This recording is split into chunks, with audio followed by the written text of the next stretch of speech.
मैं आज आपको एक ऐसी सच्चाई बताने वाला हूं जो साउथ इंडिया में पिछले 25 साल से चुपचाप चल रही है और जिसका नाम भी कोई लेना नहीं चाहता। ये बात इतनी सीरियस है कि अगर इसका रिवर्स में होती, यानी अगर एक हिंदू लड़की मुसलमान नाम रखकर एडल्ट फिल्म में काम कर रही होती, तो अब तक देश के अंदर दंगे हो चुके होते, सोशल मीडिया पर ट्रेंड्स चल रहे होते, हर मस्जिद से बयान आ रहा होता और पाकिस्तान तक से आवाज उठ चुकी होती। लेकिन केरल के अंदर तो इसका ठीक उल्टा हो रहा है। मुस्लिम पॉर्न स्टार्स हिंदू नाम रखकर बिजनेस कर रही हैं और एक भी आदमी की आवाज नहीं उठ रही। और ये कोई एक केस की कहानी नहीं है, ये एक 25 साल पुराना पैटर्न है।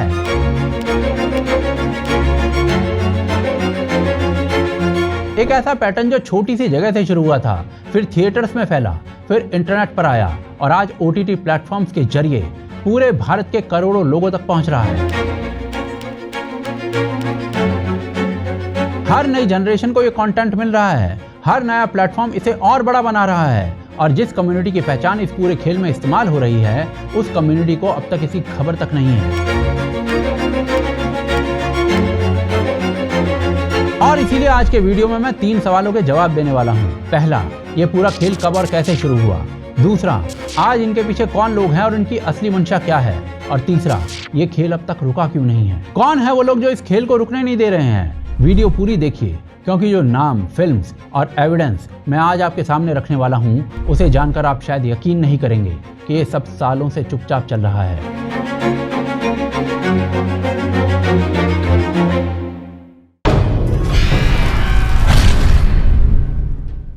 देखिए, एक बात मैं पहले ही साफ कर देता हूं कि भारत के अंदर एक्टर्स और एक्ट्रेसेस का स्क्रीन नाम बदलना कोई बड़ी बात नहीं है। ये प्रैक्टिस 1940s के दशक से चली आ रही है। उस समय बॉलीवुड में यूसुफ खान ने अपना नाम बदलकर दिलीप कुमार रखा था, मुमताज जहां बेगम ने अपना नाम बदलकर मधुबाला रखा था, महजबीन बानो ने अपना नाम बदलकर मीना कुमारी रखा था और बदरुद्दीन काजी ने अपना नाम बदलकर जॉनी वॉकर रखा था। लेकिन ये सब रिस्पेक्टेबल मेनस्ट्रीम सिनेमा की बात थी। ये एक्टर्स इंडस्ट्री में एक्सेप्ट हो रहे थे, समाज के अंदर भी एक्सेप्ट हो रहे थे और अपना नाम प्रोफेशनल रीजंस या फिर उस टाइम के पॉलिटिकल एटमॉस्फेयर की वजह से बदल रहे थे। और इसमें कोई प्रॉब्लम नहीं थी, कोई एजेंडा नहीं था। प्रॉब्लम तब शुरू हुई जब ये प्रैक्टिस साउथ की पॉर्न इंडस्ट्री में घुस गई, और सिर्फ घुसी नहीं, एक बहुत स्पेसिफिक तरीके से इस्तेमाल होने लगी।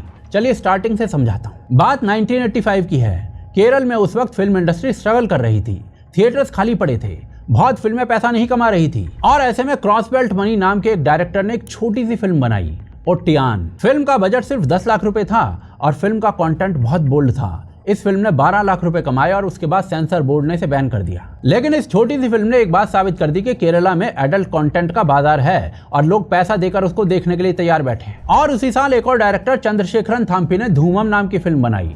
शुरू में एक सीरियस फिल्म थी, लेकिन पैसे कम पड़े तो उसमें एडल्ट सीन डाल दिए गए। फिल्म छोटे शहरों में बड़ी चली और वर्ड ऑफ माउथ की वजह से काफी हिट हो गई। ये शुरुआती एक्सपेरिमेंट्स थे, लेकिन इनसे एक पैटर्न शुरू हो चुका था। 1988 में आदि पापम आई। ये पहली मलयालम फिल्म थी जिसे ऑफिशियली सॉफ्ट कोर माना गया था। इसके बाद 1989 में लायनम आई, जिसमें सिल्क स्मिता थी। ये इतनी बड़ी हिट हुई कि इसके बाद इसका हिंदी में रीमेक बनाया गया रेशमा की जवानी के नाम से। लेकिन 1990 के दशक तक ये ट्रेंड थोड़ा धीमा था, क्योंकि सेंसर बोर्ड अभी भी थोड़ा सावधान था और ऑडियंस भी अभी इस कंटेंट की इतनी एडिक्टेड नहीं हुई थी। असली बदलाव आता है साल 2000 में, क्योंकि उस साल मलयालम मेन स्ट्रीम सिनेमा काफी गहरे संकट में था। बड़े बड़े स्टार्स जैसे कि मम्मूटी और मोहनलाल की फिल्में फ्लॉप हो रही थी, थिएटर्स बंद होने की कगार पर थे और इसी क्राइसिस का फायदा उठाया एक छोटे से डायरेक्टर जिसका नाम था RJ प्रसाद। उसने एक फिल्म बनाई जिसका नाम था किन्नार तुंबिकल, जिसका प्रोड्यूसर था A सलीम। बजट था सिर्फ 12 लाख रुपए और फिल्म की कहानी थी एक चाय बागान की एक सेडक्टिव औरत की। इस फिल्म की लीड एक्टर थी एक 20 साल की लड़की जिसका स्क्रीन का नाम था शकीला।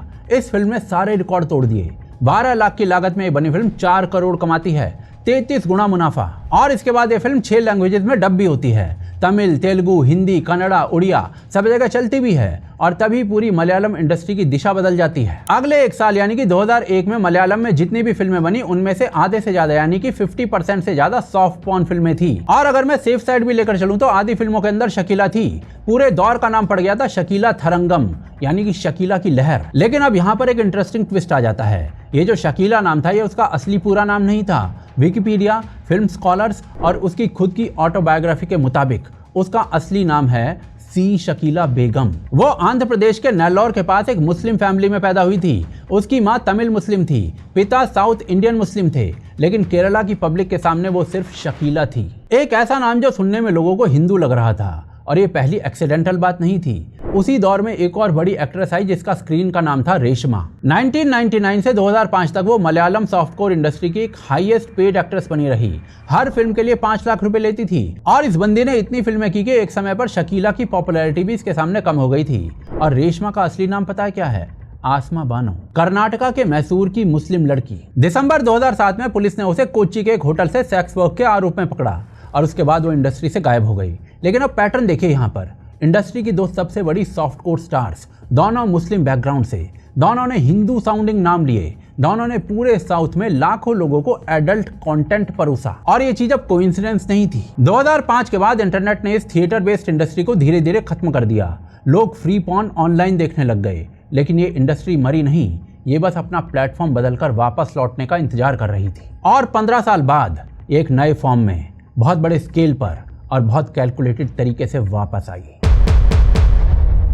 देखिए, साल 2022 में केरल में एक नया OTT प्लेटफॉर्म लॉन्च होता है जिसका नाम था येसमा। ये मलयालम का पहला एडल्ट ओनली OTT था। येसमा की सब्सक्रिप्शन फीस 111 रुपए महीने की थी और इसके पीछे का जो प्रोड्यूसर डायरेक्टर था उसका नाम था लक्ष्मी देवता। इसकी जो प्रोडक्शन कंपनी है उसका नाम है आर्यानंद क्रिएशंस। नाम पर ध्यान दीजिए, आर्यानंद, एक पूरी तरीके से संस्कृत हिंदू साउंडिंग नाम है। ये कितना रिस्पेक्टेबल लगता है। लेकिन इस कंपनी का काम क्या है?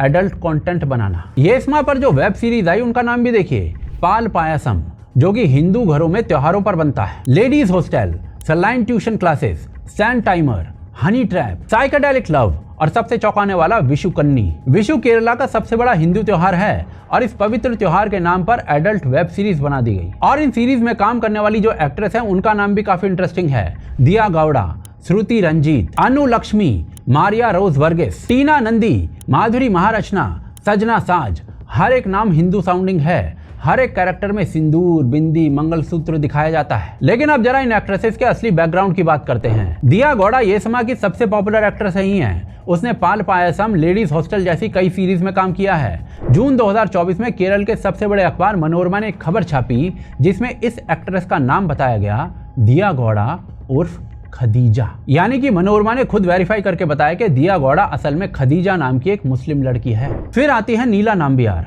नाम्बियार एक केरल की हिंदू नायर कास्ट है। इस नाम को सुनकर कोई भी समझेगा कि केरल की एक हिंदू लड़की है। इस बंदी ने 2025 में एक एडल्ट वेब सीरीज लोला कॉटेज बनाई जो NMX सीरीज नाम के एक प्लेटफॉर्म पर 8 सितंबर 2025 को रिलीज हुई। लीड एक्टर था एलेंसियर ले लोपेज, जो कम्युनिस्ट विचारधारा का मलयालम एक्टर है। लेकिन अप्रैल 2026 में DNA इंडिया, ऑर्गेनाइजर्स और कई बड़े पब्लिकेशंस ने नीला नाम्बियार के असली बैकग्राउंड पर सीरियस क्वेश्चन उठा दिए। अब यहाँ पर एक बड़ी बात समझिए, ये येसमा अकेला नहीं है। इसके साथ सिग्मा सीरीज, NMX सीरीज और कई दूसरे एडल्ट प्लेटफॉर्म्स हैं जो मलयालम में लगातार कंटेंट बना रहे हैं। हर प्लेटफॉर्म का अपना प्रोडक्शन हाउस है। हर प्रोडक्शन हाउस अपनी सीरीज बना रहा है और हर सीरीज में वही पैटर्न है, हिंदू नाम, हिंदू सिंबल्स, हिंदू त्योहार। और भाई साहब, ये रैंडमली नहीं हो रहा है, ये एक पूरा इकोसिस्टम है, एक पूरा नेटवर्क है। और इस नेटवर्क में कौन सक्रिय है ये इनके असली नामों से साफ जाहिर हो जाता है। अब आ जाता है इस पूरी कहानी का सबसे डेंजरस हिस्सा। ये कंटेंट सिर्फ एंटरटेनमेंट नहीं है, इसमें एक स्पेसिफिक नैरेटिव बार बार पुश किया जाता है। एक पर्टिकुलर कम्युनिटी के पुरुषों को दूसरी कम्युनिटी के महिलाओं के साथ इंटीमेट सीन में दिखाया जाता है।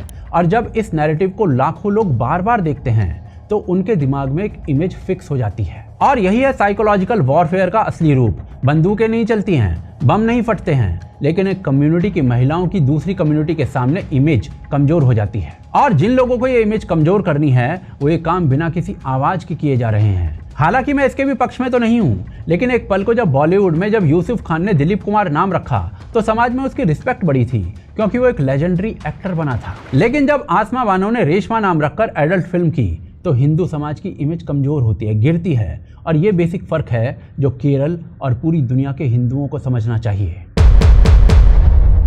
एनीवेज, देखिए अब असली सवाल यह है कि अगर ये सब इतना ऑब्वियस है तो रुक क्यों नहीं रहा है? और इसके 4 रीजंस हैं। पहला रीजन है केरला की स्टेट गवर्नमेंट। पिछले 10 सालों से केरला में CPIM यानी कि कम्युनिस्ट पार्टी की सरकार है। पिनरई विजयन मुख्यमंत्री है वहाँ के। कम्युनिस्ट आइडियोलॉजी में धर्म एक नशे की तरह माना जाता है और उनके लिए हिंदू सिंबल्स का मिसयूज कोई इशू ही नहीं है। लोला कॉटेज नाम की फिल्म का लीड एक्टर एलेंसियर खुद एक कम्युनिस्ट विचारधारा का व्यक्ति है। ये पूरा नेटवर्क एक तरीके से लोकल पॉलिटिकल प्रोटेक्शन के नीचे काम कर रहा है। दूसरी वजह है सेंट्रल गवर्नमेंट की सीमाएं। मार्च 2024 में मोदी सरकार ने येसमा समेत 18 OTT प्लेटफॉर्म्स को ब्लॉक कर दिया था। फिर 25 जुलाई 2025 को 25 और प्लेटफॉर्म्स बैन किए गए थे, जिसमें उल्लू, ऑल्ट, देसी फ्लिक्स, बिग शॉट्स, मूडएक्स, मोजीफिक्स ये सब शामिल थे। एकता कपूर की कंपनी बालाजी टेलीफिल्म्स की OTT सब्सिडरी ऑल्ट भी इसमें बैन हो गई थी। लेकिन प्रॉब्लम यह है कि ये प्लेटफॉर्म्स 1-2 हफ्तों के अंदर ही नए नाम और नए डोमेन के साथ वापस आ जाते हैं। येसमा आज भी टेलीग्राम चैनल्स पर पूरी तरीके से अवेलेबल है। तीसरा रीजन है कि RSS और हिंदू संगठनों की चेतावनी जो अनसुनी हो रही है।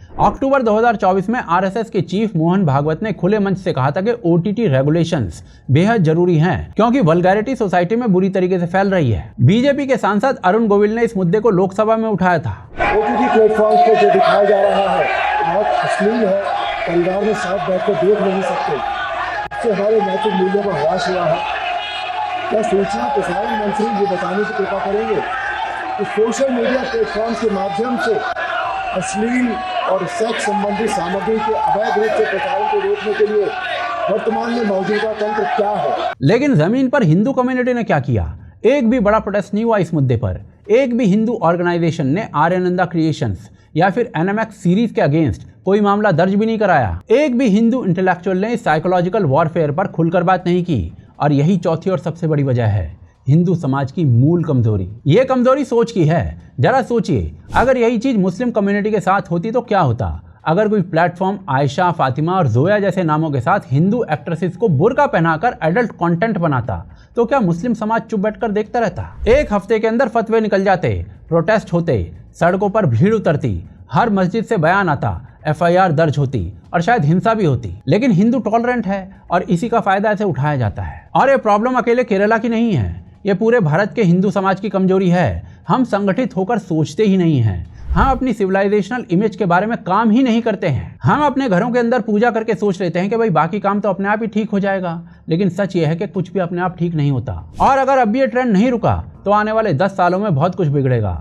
हर नए OTT प्लेटफॉर्म पर हिंदू नामों का इस्तेमाल होगा। हर नई वेब सीरीज में हिंदू सिंबल्स का मिसयूज होगा और एक पूरी जनरेशन ऐसी तैयार होगी जो हिंदू आइडेंटिटी को पॉर्न से जोड़कर देखेगी। और इसीलिए साइकोलॉजिकल वॉरफेयर को रोकने का सिर्फ एक ही तरीका है, अवेयरनेस। इस वीडियो को आप खुद देखिए, अपने परिवार को दिखाइए, अपने दोस्तों को शेयर कीजिए। हर हिंदू घर तक ये बातें पहुंचनी चाहिए कि उनकी पहचान का इस्तेमाल कहां और कैसे और किसके द्वारा किया जा रहा है। बाकी आप क्या सोचते हैं इस मुद्दे पर? क्या आपको भी मेरी तरह लगता है कि एक पैटर्न है या फिर सिर्फ एक कोइंसिडेंस है? हमें कमेंट के थ्रू बताइए। अगर आपको ये इन्वेस्टिगेशन वैल्यूएबल लगी तो इसको लाइक और शेयर कीजिए, चैनल को सब्सक्राइब कर लीजिए। साथ ही साथ हमें सपोर्ट कर सकते हैं patreon.com और UPI के थ्रू। इसके अलावा आपको स्क्रीन पर जो दूसरा वीडियो इस समय दिख रहा है उसको आप जरूर देखिए, क्योंकि ये आपको इस विषय पर आगे की जानकारी देगा। पुनः मिलते हैं अगले एपिसोड में।